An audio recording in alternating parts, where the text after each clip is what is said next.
Hello everyone, कैसे आप सभी लोग। I hope you all are good. और बेटा, जैसे कि अभी हमें हमारी टेंस की क्लास चल रही है और इसमें हमने प्रेजेंट परफेक्ट टेंस पिछली क्लास में देखा। आज हम देखने जा रहे हैं प्रेजेंट परफेक्ट टेंस में ही have you ever been to का यूज। बेटा, have you ever been to हालांकि दिखने में ऐसा दिख नहीं रहा है जैसा हम इसे बनाने वाले हैं। आइए इसको शुरू करते हैं, समझते हैं कैसे इसके वाक्य को हम बनाते हैं। तो जैसा कि हमने प्रेजेंट परफेक्ट टेंस में अब देखेंगे हम बीन टू का यूज। एक्चुअल में ये बीन क्या है, इस बीन को तो पहले समझ लो आप। बीन का मतलब क्या होता है? ये है बेटा बी की थर्ड फॉर्म। क्या है ये है बी की थर्ड फॉर्म। बी की सेकंड फॉर्म क्या होती है? बीन। और थर्ड फॉर्म भी होती है बीन। यानी ये हमारी वर्ब की थर्ड फॉर्म है। अगर हम इसको किसी वर्ब के स्थान पर लगाएंगे प्रेजेंट परफेक्ट टेंस में, तो हम इसके लिए क्या लगाते हैं? इसके लिए हम लगाते हैं बीन। ओके, तो इतना तो मान लीजिए कि हम इसमें वर्ब की थर्ड फॉर्म का ही यूज करेंगे। जैसा कि हमने सेंटेंस में देखा था, पिछले वीडियो में हमने इसके फॉर्मूले को देखा था कि सब्जेक्ट आता है, फिर हैज या हैव आता है, इसके बाद वर्ब की थर्ड फॉर्म और उसके बाद ऑब्जेक्ट आता है। नेगेटिव हो तो नॉट लग जाता है, अगर इंटरोगेटिव तो हैज या हैव जो है वो पहले आ जाता है, और लास्ट में वाक्य के हम क्वेश्चन मार्क लगा देते हैं। अगर इंट्रोगेटिव प्लस नेगेटिव हो तो नॉट तो आ ही जाएगा, लेकिन ये हैज कहाँ रहता है? वाक्य के प्रारंभ में रहता है। चलिए, इसी प्रकार अब हम इस वाक्य को देखते हैं कैसे बना है। हमने कहा भाई वह भोपाल जा चुका है ना। तो हमने इसको बनाया कि ही हैज। भाई ही लगाया, ही के साथ क्या आता है? हैज आता है। और वर्ब की थर्ड फॉर्म जाने के लिए क्या आता है? भाई जाने के लिए गो आता है, और गो की थर्ड फॉर्म क्या होती है? गोन। और गोन टू भोपाल, ये तो हमने बना दी। और ये वाक्य बेटा 101% सही है। बोले सर इसमें इतना बताने की क्या जरूरत है? बताने की जरूरत है बेटा, देखिए आगे का वाक्य आपके लिए बहुत प्रॉब्लम खड़ी कर सकता है अगर आप इस चीज को नहीं समझे। मैंने कहा क्या आप कभी भोपाल गए हो? तो इसमें एक शब्द आया ना, कभी। तो इस कभी के लिए क्या आता है? एवर। और कभी नहीं के लिए क्या आता है? नेवर। अगर कभी नहीं लगाना है तो नेवर लगा देंगे, और एवर मतलब कभी लगाने के लिए आप एवर का यूज करेंगे। अब इसी में हम आगे देखते हैं, एक सेंटेंस को देखते हैं। हमारा फॉर्मूला आप याद रखेंगे बेटा, है ना। फॉर्मूला क्या है? बहुत सिंपल सा फॉर्मूला है हमारा। कहता है कि सब्जेक्ट आएगा, हैज या हैव आएगा, और उसके बाद में वर्ब की थर्ड फॉर्म आएगी, और उसके बाद में ऑब्जेक्ट आएगा। बेटा ये एवर या नेवर जो है ना, इस हेल्पिंग वर्ब के बाद में जो है आप एवर या फिर नेवर का यूज आवश्यकता अनुसार करेंगे। ठीक है। अब वर्ब की थर्ड फॉर्म आएगी, इस बात का दिमाग में आप बिठा कर रखिए इस बात को कि वर्ब की थर्ड फॉर्म आएगी। अगर इंटेरोगेटिव होगा तो ये हैज या हैव जो है वो सब्जेक्ट के पहले आ जाता है। चलिए, हमने एक सेंटेंस देखा कि क्या आपने कभी भोपाल देखा है? क्या आपने कभी भोपाल देखा है? तो हमने क्या किया इसमें? हैव यानी कि हेल्पिंग वर्ब पहले लगा दिया, फिर सब्जेक्ट लगा दिया हैव यू, और एवर कहाँ लग गया? ये यहाँ पर लग गया वर्ब के ठीक पहले। और वर्ब की थर्ड फॉर्म सी, यहाँ देखने के लिए क्या आता है? सी। और सी की थर्ड फॉर्म क्या होती है? सीन। सी की सेकंड फॉर्म होती है सा, और थर्ड फॉर्म होती है बेटा सीन। तो हमने यहाँ थर्ड फॉर्म लगा दिया seen Bhopal. Have you ever seen Bhopal? तो ये सेंटेंस हमारा बिल्कुल सही है। क्या आपने कभी ताजमहल देखा है? तो have you ever seen the Taj Mahal? ये वाक्य भी हमारा बिल्कुल सही है। पर अब देखिए अगला एक वाक्य देखते हैं, ठीक इसी के आधार पर एक वाक्य है। हमने कहा भाई क्या आप कभी भोपाल गए हो? अब गए हो मतलब जाना। जाने के लिए क्या आता है भाई? वर्ब तो आती है। बोले सर गो आती है, तो गो की थर्ड फॉर्म क्या होती है? गो की सेकंड फॉर्म होती है वेंट। ओके, और थर्ड फॉर्म होती है गोन। तो आपने क्या किया? इसको बना दिया हैव यू एवर, और फिर क्या लगा दिया बेटा? गोन टू भोपाल। और मैंने कह दिया भाई ये वाला जो सेंटेंस है पूरी तरह गलत है। तो अब आप बोले, बोले सर ये क्या बोल रहे हो आप, है ना। आपने इसके पहले वर्ब की थर्ड फॉर्म लगाने के लिए कहा, यहाँ ये वाक्य सही है तो यहाँ पर ये वाक्य गलत क्यों है? देखिए एक बात बताइए, अगर मैं ये प्रश्न किसी से कह रहा हूं, बात को समझिएगा। मैं किसी से पूछता हूं, मान लीजिए चलो पहले इसको ना क्लीन करते हैं।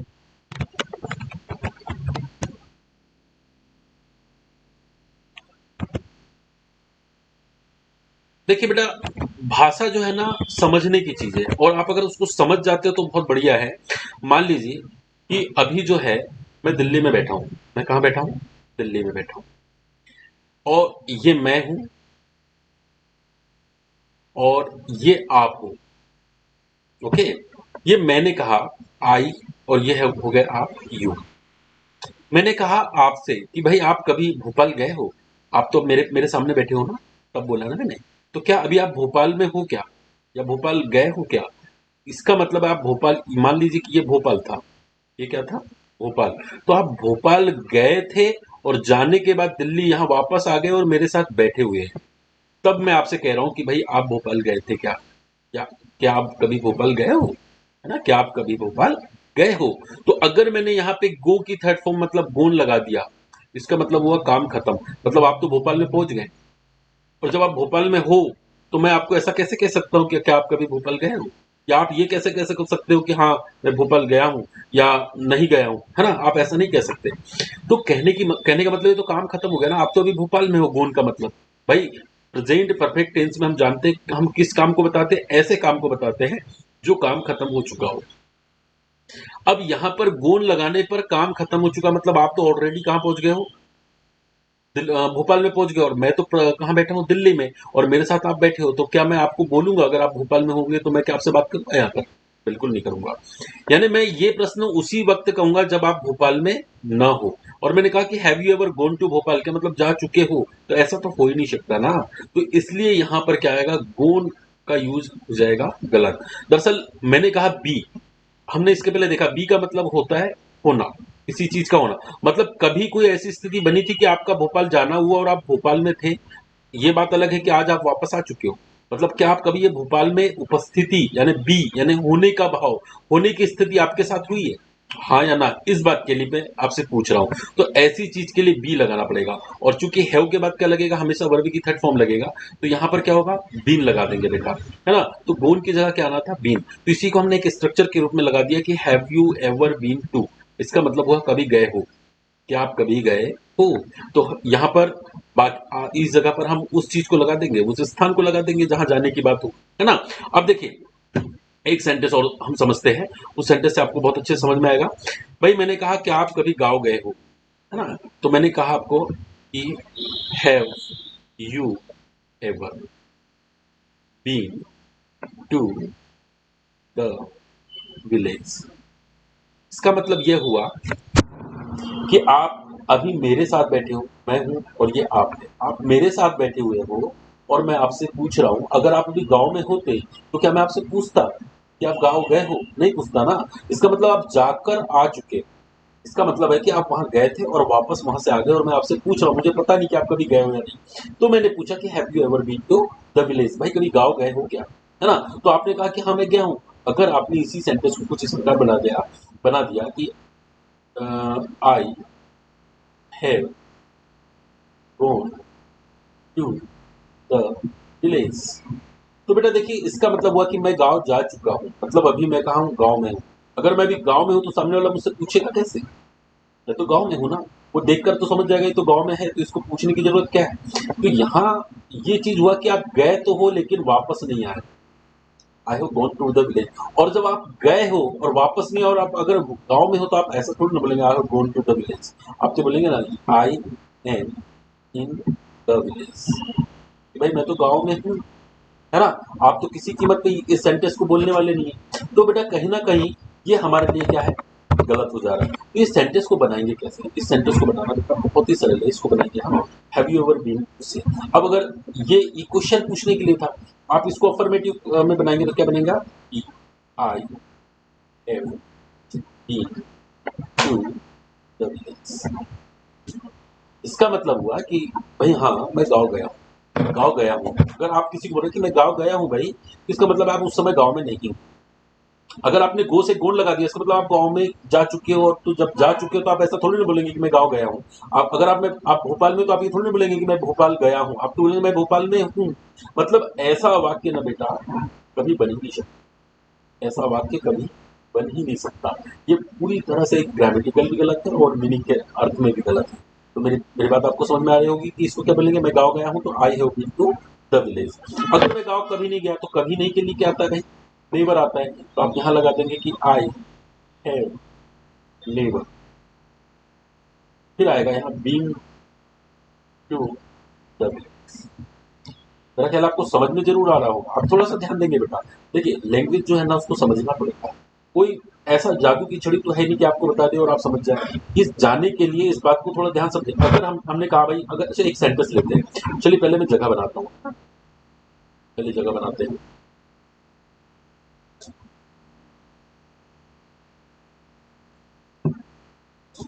देखिए अगर मैं ये कहता हूँ, ध्यान से समझेंगे। मैं मान लो कि मैं राम के बारे में कहता हूँ कि राम भोपाल जा चुका है, जा चुका है।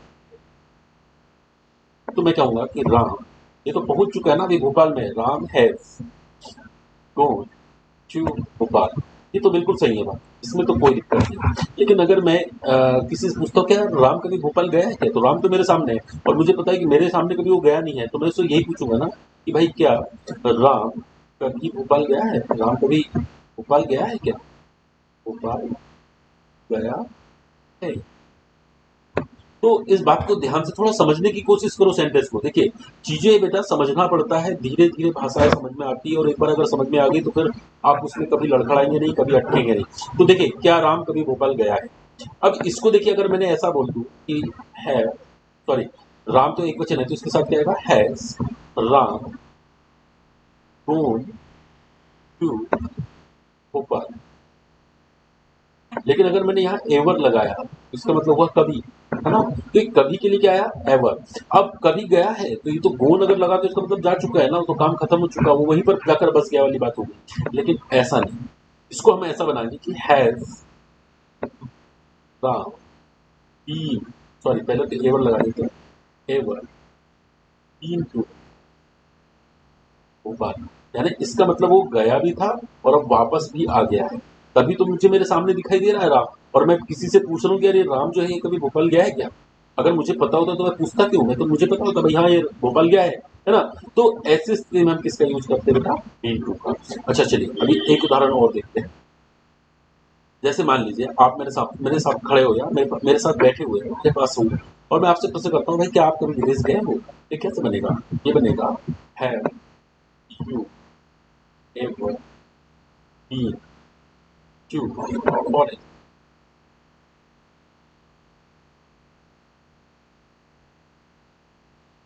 Have you ever been to foreign, अगर गए हो तो क्या बोलेंगे, आप यही बोलेंगे हाँ मैं तो गया हूँ।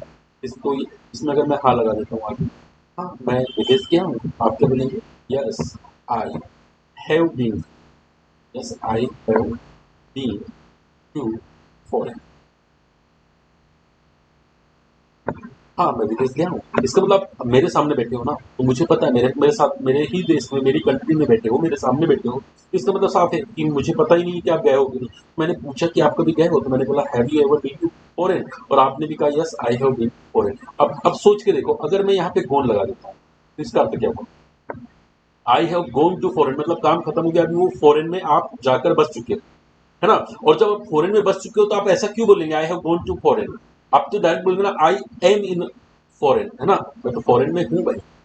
और इसी प्रकार मैं विदेश कभी नहीं गया, अगर यही प्रश्न है इसका जवाब आपको नहीं भी देना है, नहीं भाई मैं तो विदेश कभी नहीं गया, तो आप क्या बोलेंगे कि आई हैव नेवर, कभी नहीं, ई टू। बोलिए समझ में आया। चलिए एक सेंटेंस और देखते हैं। क्या आप कभी स्कूल गए हो, भाई मान लीजिए कि कोई है जिसको पढ़ना लिखना नहीं आता, या वो कभी हमें ऐसा लगा कि वो बहुत ज्ञान दे रहा है और हम उसको बोल रहे हैं यार कभी स्कूल गया भी है, आज तक कभी स्कूल गया है ना, कि क्या आप कभी स्कूल गए हो, इसको क्या बोलेंगे कि have you ever been to school. अब इस बात को समझिए, अगर मैंने यहाँ बीन की जगह गोल लगा दिया होता ना बेटा, तो अर्थ क्या होता पहले इसको समझ लो। इसका मतलब आप स्कूल में ही चले गए और वहीं पर रह रहे उसी स्कूल के अंदर, ऐसा थोड़ी ना होता। आदमी क्या करता है, बच्चा क्या करता है, स्कूल जाता है और फिर वापस आता है, मतलब जाकर आ गए हो, गए भी थे और फिर वापस भी आ गए, तभी तो पूछूंगा ना मैं भाई कभी स्कूल गए हो। तो अगर वो कहता कि हाँ भाई मैं तो गया हूँ, तो अगर वो कहेगा कि I have been to school, I have been school, इसका मतलब हुआ कि हाँ मैं गया हूँ। और अगर वो कहेगा नहीं भाई मैं तो कभी स्कूल गया ही नहीं, क्या बोलेगा वो, आई हैव, कभी नहीं के लिए क्या जाएगा, never been to school, I have never been to school. बोलिए समझ में आया। चलिए आगे देखते हैं। अगला सेंटेंस है बेटा क्या आप कभी कॉलेज गए, सेम वही स्कूल जैसी बात है ना, तो हम इसको क्या बोलेंगे कि have you ever been, have you ever been to college. Question मत लगा दीजिए, अगर कहना कि हाँ गया हूँ भाई, तो क्या बोलेंगे, I have been to college.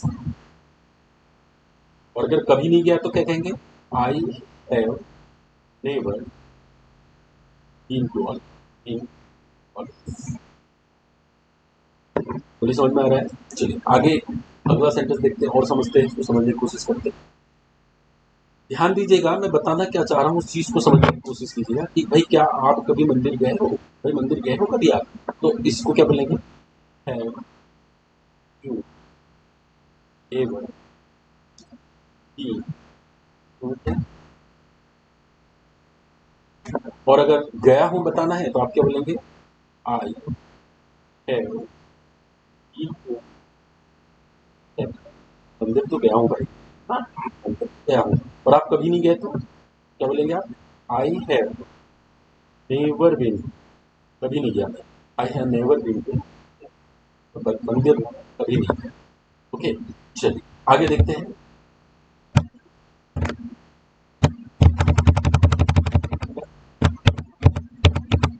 क्या आप कभी भोपाल, अब एक सेंटेंस को ध्यान समझेंगे, इसमें हम नेवर कभी यूज कर सकते हैं। क्या आप भोपाल कभी नहीं गए हो? इसको भी आप ऐसे बोलेंगे, कभी नहीं आ गया ना। हैव यू नेवर, देखिए कभी नहीं, हैव यू नेवर। अब गोल नहीं लगाएंगे, क्या बोलेंगे इसमें यहाँ पर? Have you never been to? Question mark लगा दीजिए। अगर हमने कहा भाई मैं भोपाल गया हूँ, कैसी बात कर रहा है? गया हूँ मैं तो, है ना। I have been to Bhopal, have been Bhopal, I have been to Bhopal. अगर कभी नहीं गया तो I have never been to, I have never been to Bhopal. चलिए, समझ में आ रहा होगा। तो आगे देखते हैं। अगला जो हमारा सेंटेंस है वो क्या है भाई? क्या आप मंदिर कभी नहीं गए? किसी को कहना आप कभी मंदिर नहीं गए क्या भाई? इसमें हो जाएगा have never been to. Question mark. अगर गया है तो क्या बोलेंगे? मैं तो गया हूँ भाई ना, तो क्या बोलेंगे? I have been to. और कभी नहीं गया तो क्या बोलेंगे? I have never been to. I hope समझ में आ रहा होगा। और बहुत सरल है बेटा, चीजों को थोड़ा सा समझने की कोशिश करेंगे। हाँ, थोड़ा सा डिफरेंस जरूर है, ऐसा लग रहा है कि जैसे कुछ नया सा लग रहा है, क्योंकि जानने के लिए हम अब यहाँ पर गो का यूज नहीं कर रहे हैं, लेकिन आप उसको समझिए। दरअसल कहने का मतलब है कि आप वहां पर कभी रहे हो वाली बात, होने के भाव को दर्शाने के लिए हम बीन का यूज करते हैं। अब क्या आप गांव कभी नहीं गए? क्या आप गांव कभी नहीं गए? तो इसके लिए आ जाएगा कि have you never been to Bhopal, been to sorry village. कहने का मतलब है कि आप गांव जाकर फिर वापस आने की बात है ना। तो मैं गांव गया हूँ, अगर मैं गया हूँ तो मैं क्या बोलूंगा कि I have Bhopal, I have been to Bhopal.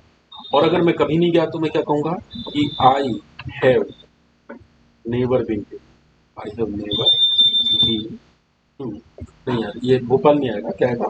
ले जाएगा, सॉरी, है ना। क्या मुंह में बस चुका है Bhopal, been to village. Okay. अब इसके बाद आगे का जो वाक्य, इस बात को समझिएगा।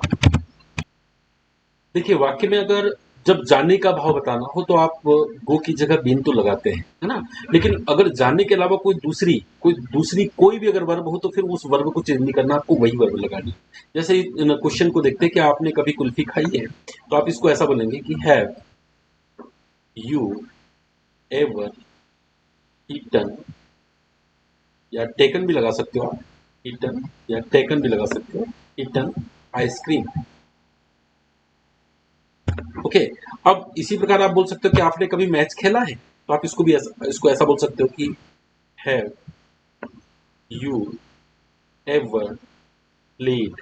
ये वर्ब वही आएगी जो इसमें दिया रहेगा, have you ever played the match. अगर आपको कहना है कि आपने कभी पैसे कमाए हैं, तो आप बोल सकते हैं कि have you ever earned, earn की थर्ड फॉर्म लगा देंगे, ये भी लगाएगा, अर्नड मनी।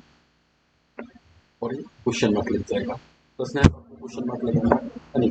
तो बोलिए, बात समझ में आ रही बेटा? इन सेंटेंस से आप प्रैक्टिस कीजिएगा, एक बार वीडियो को फिर से देख लीजिएगा, और इस वीडियो को देखने से पहले आप प्रेजेंट परफेक्ट टेंस को जरूर, तो आपको बहुत आसानी से समझ में आएगा। एक बार में समझ में नहीं आता है तो बार बार देखिए, आपको चीजें बहुत आसानी से समझ में आने लगेगी। और फिर एक बार मैं आपको फिर कह दूं, चीजें आपको समझनी पड़ती है, अचानक कुछ होता नहीं है बेटा, और बार बार करने से चीजें होती है। रसरी आवत जाती सिर पर हो निशान। बार बार जब रस्सी चलती है तो पत्थर पर भी निशान बन जाते हैं, और practice makes a man perfect, इस बात को ध्यान रखें। जीवन में आगे बढ़ना है तो एक ही चीज को बार बार करना जरूरी है। प्रैक्टिस का मतलब होता है क्या? प्रैक्टिस का मतलब होता है अपने आप को किसी एक चीज में, किसी एक फील्ड में मजबूत करें। तो आप चीजों को समझते रहें, चीजों को करते रहें और उनका इस्तेमाल करते रहें। तो कैसी लगी आज की क्लास कमेंट जरूर कीजिएगा। मिलते हैं कल की क्लास में, तब तक के लिए नमस्कार और कीप स्टडिंग कीप लर्निंग। धन्यवाद।